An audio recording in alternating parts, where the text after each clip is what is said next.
Bonsoir à tous. À la une de ce journal, malgré les contacts préliminaires entre le gouvernement et des groupes séparatistes sur l'éventualité d'un accord de cessez-le-feu, des affrontements armés et des exactions sur des populations civiles continuent d'être enregistrés sur le théâtre de la crise anglophone. C'est le constat que font les organisations internationales de la société civile. Elles viennent d'interpeller le Conseil de sécurité des Nations Unies afin qu'une pression soit mise sur le Cameroun pour aboutir à un cessez-le-feu et un terme définitif à ce conflit armé dans le nord-ouest et le sud-ouest. En pleine crise sanitaire, le gouvernement veut encore étudier les propositions du groupement interpartenarial du Cameroun. C'est du moins ce qu'a laissé entendre le Premier ministre après une rencontre virtuelle avec le président du JICAM, Célestin Tawamba, a énoncé l'urgence d'aider les entreprises camerounaises qui agonisent du fait de l'impact négatif de la pandémie du Covid-19 sur les activités économiques au Cameroun. Vous écouterez l'opposition critiquer la gestion controversée de la crise sanitaire et le parti au pouvoir défendre la volonté du gouvernement d'allier à la fois relance de la croissance et préserver la santé des Camerounais. On en parle dans quelques instants.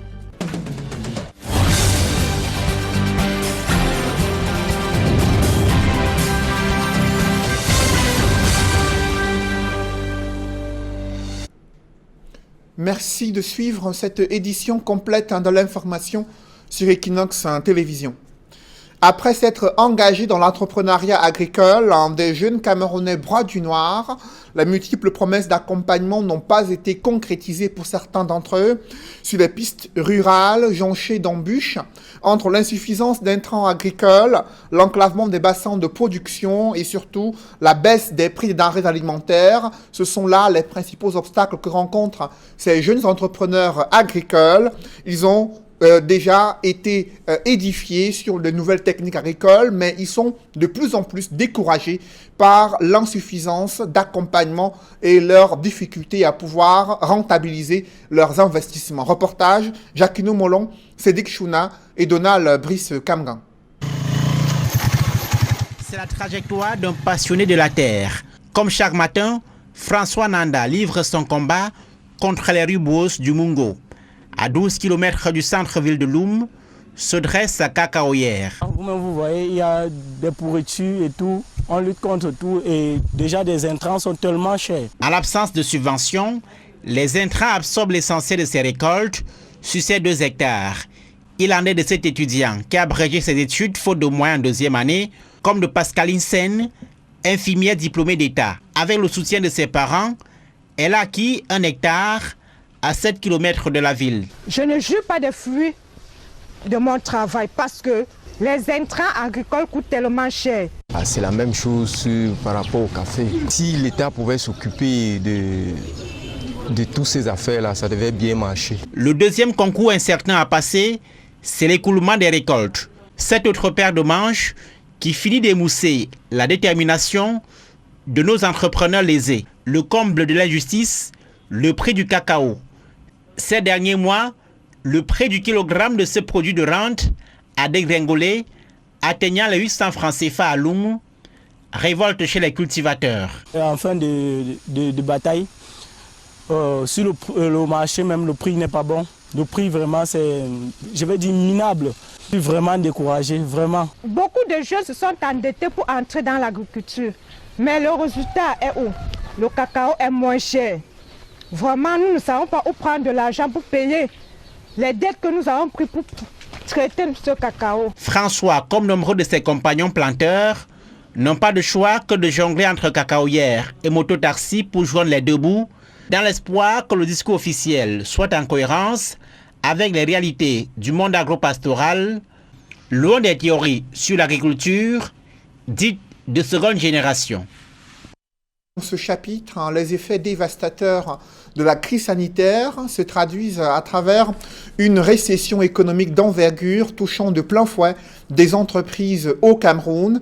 Les pertes en termes de chiffre d'affaires s'évaluent à des centaines de milliards de francs CFA. Les conséquences sociales sont encore plus désastreuses.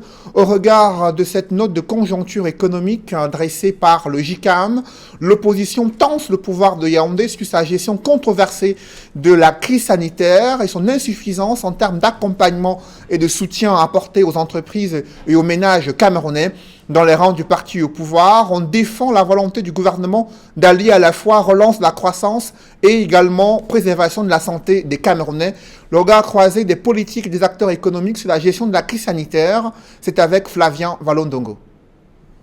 La situation économique des entreprises camerounaises ne cesse de se dégrader. Après ce constat alarmant, des chefs d'entreprise et le président du GICAM suggèrent que le gouvernement prenne en compte leurs difficultés. Par exemple, qu'entre avril 2020 et avril 2019, plus de 257 exactement entreprises que nous avons consultées établissent des pertes de chiffre d'affaires à plus de 510 milliards sur un seul mois entre avril 2020 et avril 2019, induisant de ce fait une perte de capacité de contribution de cet État de plus de 51 milliards de francs CFA. À côté de ces pertes financières, des entreprises ont dû réduire de façon involontaire leur main-d'œuvre à cause de la pandémie du Covid-19. Plus de 50 000 employés en chômage technique et environ 14 000 licenciés purement et simplement. Encore là, nous ne parlons que des entreprises du secteur moderne de l'économie. Et donc, également des répercussions, comme je l'ai dit, sur les relations inter-entreprises, notamment sur les délais de paiement. Face à ce désastre économique, le gouvernement camerounais est plus que jamais sollicité pour soutenir le secteur privé. Mais à y voir de près, la chute des entreprises ne semble émouvoir des décideurs qui préfèrent souffler au lieu de panser la plaie.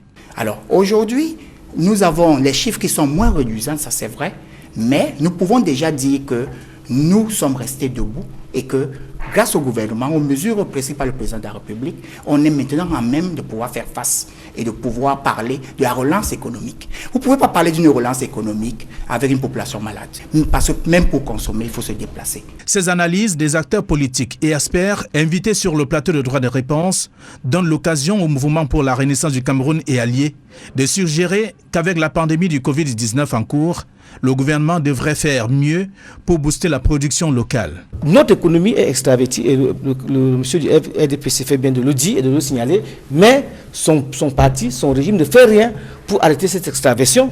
Et c'était l'occasion, avec la pandémie, d'engager des activités d'encouragement de la production locale dans tous les secteurs. Difficile donc de voir les choses changer positivement dans le secteur privé au Cameroun. Par ailleurs, il est prévu environ 800 millions de francs CFA, selon un décret du Premier ministre, pour soutenir le secteur hôtelier. Dans cette répartition, le plus grand patronat camerounais dit n'avoir jamais été sollicité pour prendre part à la répartition de ces fonds que certains acteurs politiques de l'opposition qualifient de minables par rapport à la demande. Le président du GICAM, Célestin Tawamba, s'est entretenu avec le Premier ministre et d'autres membres du gouvernement à travers une conférence virtuelle. Le Premier ministre Joseph Dion Ngouté a prescrit une étude minutieuse des propositions du GICAM concernant la relance de la croissance économique et l'extension des facilités fiscales jusqu'à la fin de l'exercice budgétaire 2020 pour soutenir les entreprises et le secteur privé au Cameroun. Il est également question de l'apurement de la dette intérieure. Dans ce chapitre économie, au regard des contraintes de gestion observées dans l'exploitation du terminal à conteneurs du port de Douala-Bonabéry, la régie mise en activité depuis janvier 2020 doit être réorganisée et ces activités sont prolongées pour une durée de 3 ans renouvelable à compter du 1er janvier 2021. Ce sont les principales décisions du conseil d'administration du port autonome de Douala. En clair, la régie du terminal à conteneurs du port de Douala-Bonabéry doit assurer l'exploitation de ce terminal durant les 3 prochaines années. Décision de son conseil d'administration. Je vous le disais en titre, les affrontements armés continuent d'être enregistrés sur le théâtre de la crise anglophone. Pourtant, il y a quelques semaines, il y a eu des contacts préliminaires entre le gouvernement et les groupes armés séparatistes en vue d'étudier les conditions d'un accord de cessez-le-feu. Jusqu'ici, Human Rights Watch note que les exactions sur les populations civiles sont encore enregistrées et parmi les auteurs, il y a certains éléments des forces de sécurité et de défense, mais également des groupes armés séparatistes qui sont accusés de commettre des exactions sur les populations civiles. On fait le point avec Jean-Paul Chouniat. Régulièrement accusé par le gouvernement camerounais de s'acharner uniquement contre l'armée, tout en fermant les yeux devant les agissements des groupes séparatistes et bandes armées actifs dans les 2 régions anglophones. L'ONG Human Rights Watch publie une nouvelle fois un rapport détaillé sur les exactions et crimes commis par les belligérants sur les populations civiles. Sur près de 286 civils tués dans 190 incidents depuis janvier 2020, Human Rights Watch cite plusieurs crimes des séparatistes. L'homme d'affaires tué devant sa boutique le 16 mai à Bamenda. 6 civils zigouillés, dont l'enseignant de 58 ans de l'université de Bamenda, abattu le jour suivant, ainsi que le kidnapping et torture d'un personnel humanitaire le 30 mai dernier, et une attaque contre policiers, gendarmes et militaires à un poste de contrôle avec bilan 2 civils tués, sans compter d'autres personnes et hommes en tenue enlevés, torturés et égorgés.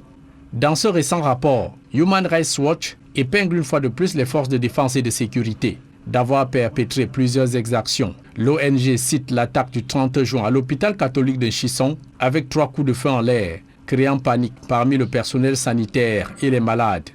En plus des affrontements entre belligérants ayant fait de nombreuses victimes collatérales, Human Rights Watch met aussi à l'actif de l'armée camerounaise des arrestations et détentions arbitraires dans l'opération menée par les forces de sécurité le 6 juillet dernier à Manfé dans le sud-ouest.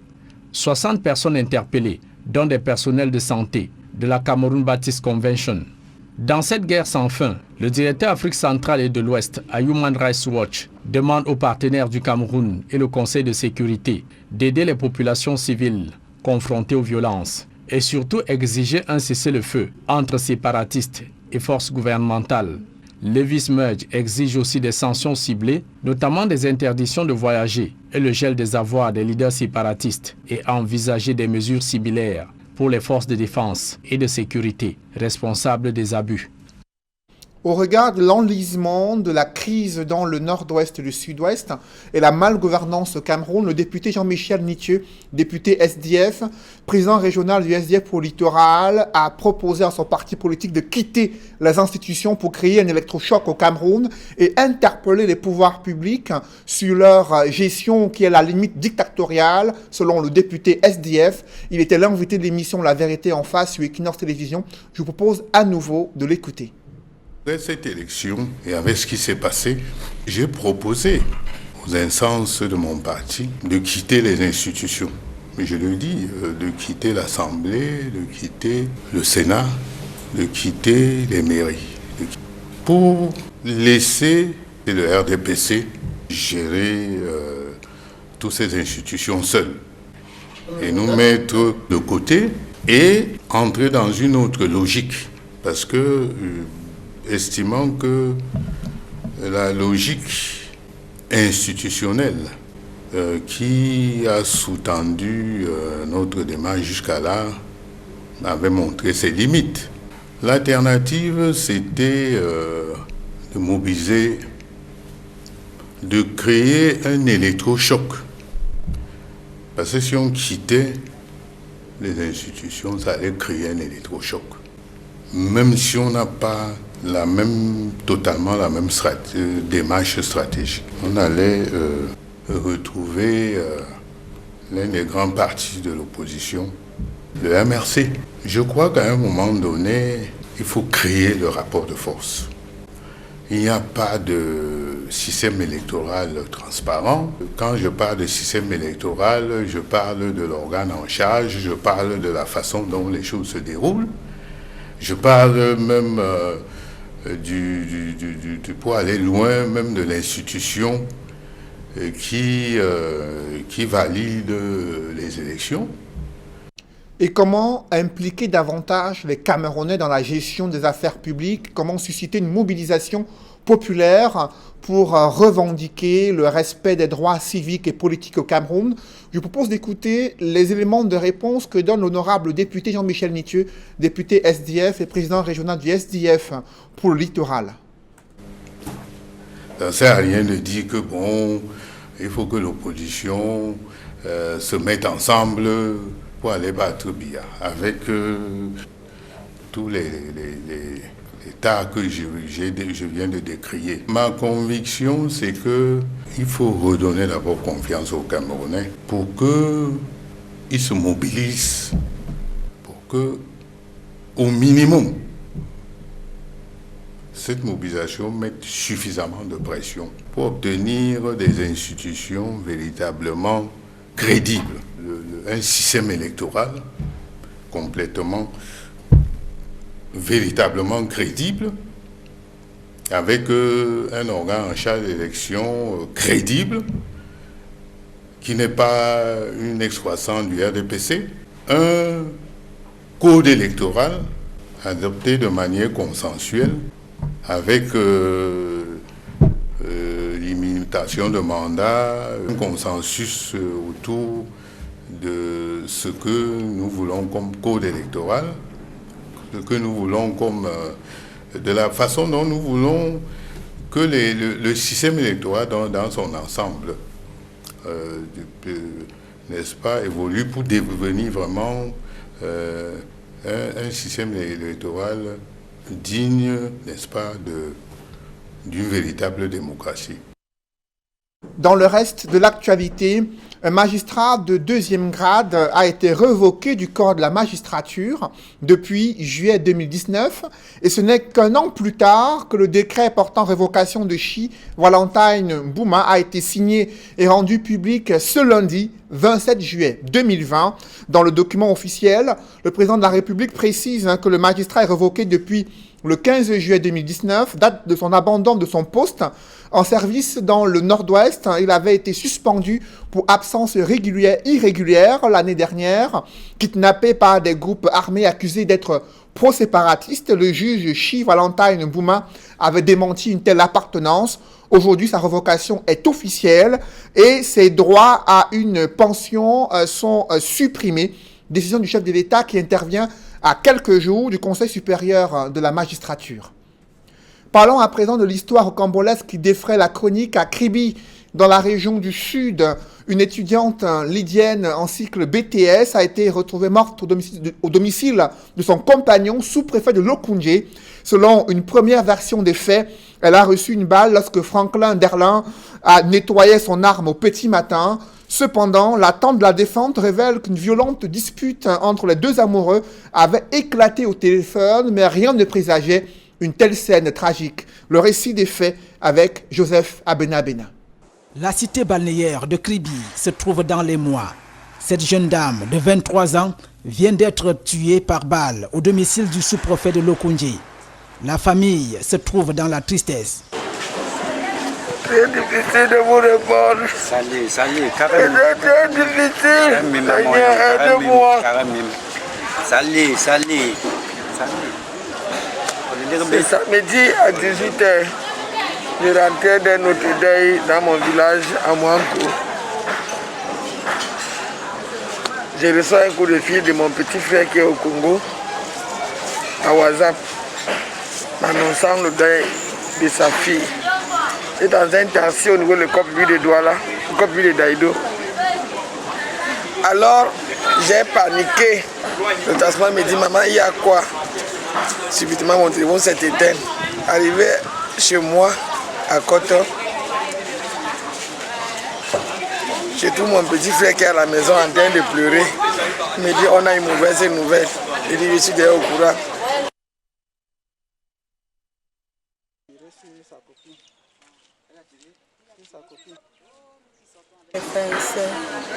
Après, elle a fait un selfie, les dernières photos qu'elle a envoyées. Et après, elle a porté son pyjama, elle s'est endormie au salon, elle a commencé à regarder la télé avec ses frères. Après 22h, elle reçoit un coup de fil de son ami, le sous-préfet.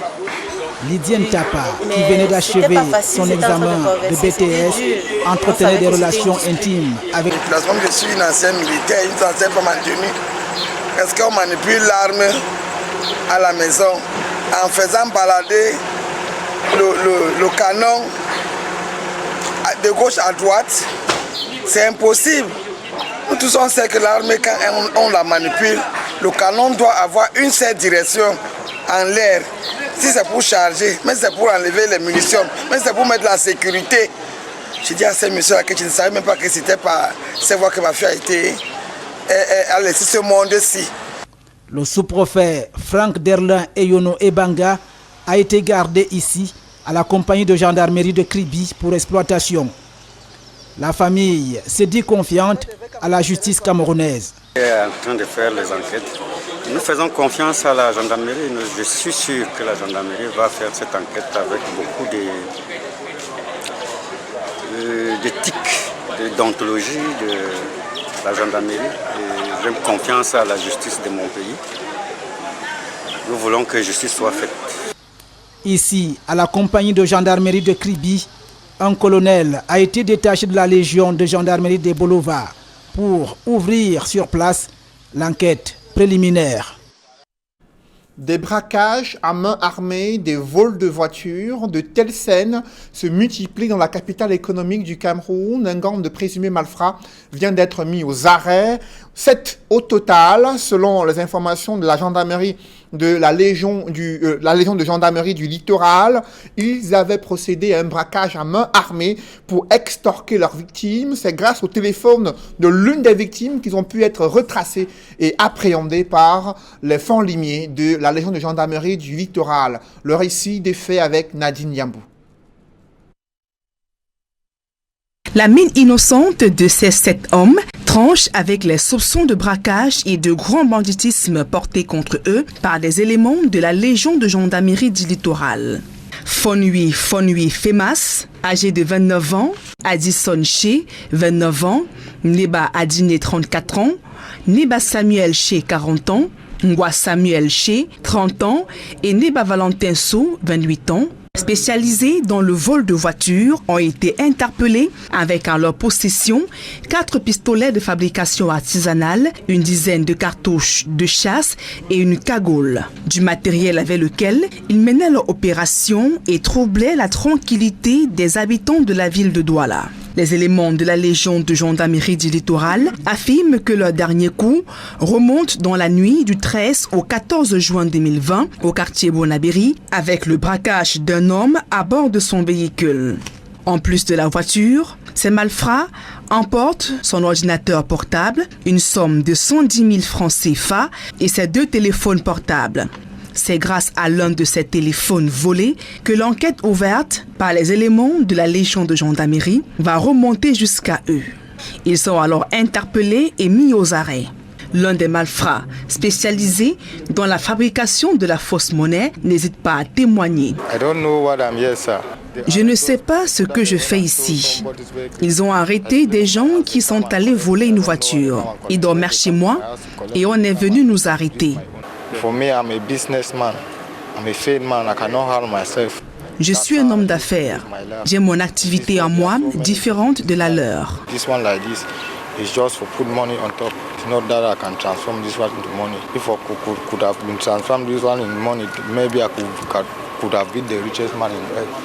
Face à la montée de la criminalité et de l'insécurité dans la ville de Douala, les forces de l'ordre appellent les populations à plus de vigilance. D'autres jeunes Camerounais ont choisi des chemins plus nobles pour gagner leur vie. Il s'agit de ceux-là qui ont bénéficié d'une formation qui a été mise en place par l'honorable député Nouran Fotsing du PCRN, des formations en activité agro-pastorale et des appuis financiers pour leur permettre d'être des chefs d'entreprise et de rentabiliser leur activité. Reportage.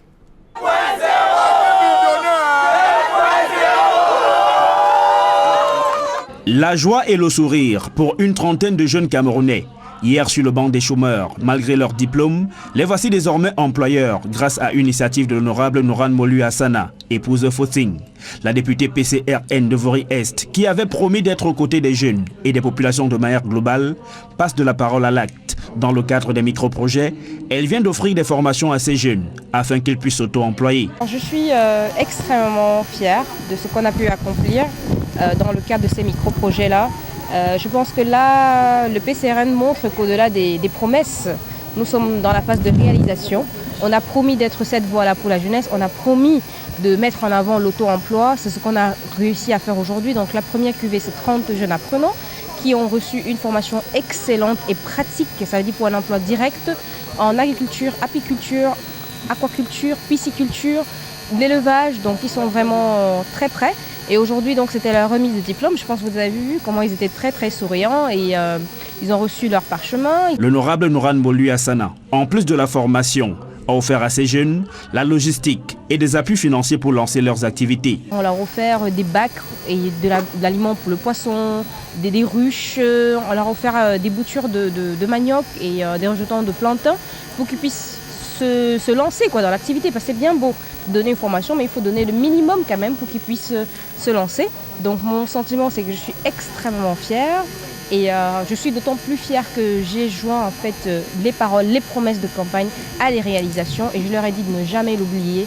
Nous avons promis au PCRN d'être des gens qui réalisent, d'être toujours du côté du peuple. Et aujourd'hui, on peut se vanter que nous sommes vraiment cette génération, la génération 2.0, qui est dans la réalisation et qui a dépassé l'étape des promesses. Les bénéficiaires expriment leur gratitude. Je me sens très fière de moi déjà, très honorée aussi d'avoir été admise et d'avoir pu participer à cette formation. Personnellement, je me suis spécialisée en apiculture, l'élevage des abeilles. Donc aujourd'hui, je peux dire que je suis prête à produire, à installer mes ruches et à pouvoir produire du miel dans quelques temps. Nous lui disons merci et nous souhaitons beaucoup de courage pour la suite. Parmi nous, il y a de nombreux diplômés des licences, master, BTS qui sont à la maison depuis qu'ils ne font rien. Et l'honorable nous a donné une très grande opportunité de nous mettre à notre propre compte.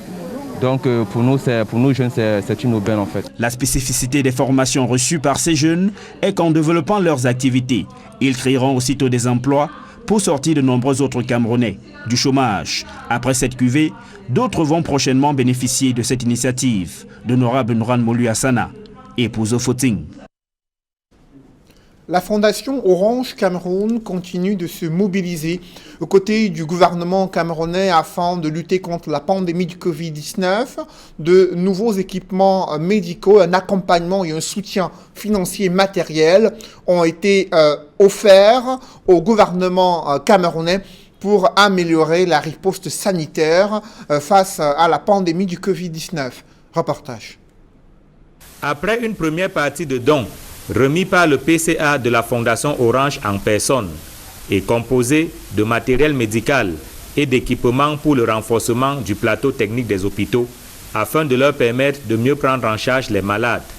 La Fondation Orange est à nouveau au front dans la lutte contre la propagation du coronavirus au Cameroun. Nous avons aujourd'hui donc remis la deuxième partie du don. Comme annoncé par le PCA lors de la cérémonie solennelle qui s'était tenue au ministère de la Santé le 16 juin dernier. Cette fois-ci, nous avons décidé de soutenir ceux qui sont auprès de ces malades tous les jours dans le personnel médical. Orange Cameroun offre 31 500 masques aux normes ENS 4683, 11 500 masques FFP2, 32 000 gants vinyles, 2000 combinaisons médicales et 200 thermoflash. Du matériel destiné cette fois au personnel médical. Il s'agit de mettre une deuxième partie du don, n'est-ce pas, constituée cette fois d'équipements de protection personnelle pour le personnel sanitaire qui est vraiment sur la ligne du fond et qui chaque jour doit nous aider à surmonter tout ce qui est lié à la prise en charge, des difficultés liées à la prise en charge des personnes affectées directement ou infectées par le virus. La troisième partie de la dotation d'Orange Cameroun pour la lutte contre la propagation du coronavirus est annoncée dans les prochains jours. La Fondation Orange traduit ainsi son engagement à soutenir non seulement les victimes, mais aussi le personnel médical au front de la lutte contre la pandémie du coronavirus. Orange. Mesdames, Messieurs, c'est la fin de ce journal. Merci de l'avoir suivi. Juste après cette édition de 20h, retrouvez Serge Alain Otto et ses invités pour le débrief du journal sur le plateau d'Equinox Soir. Serge Alain.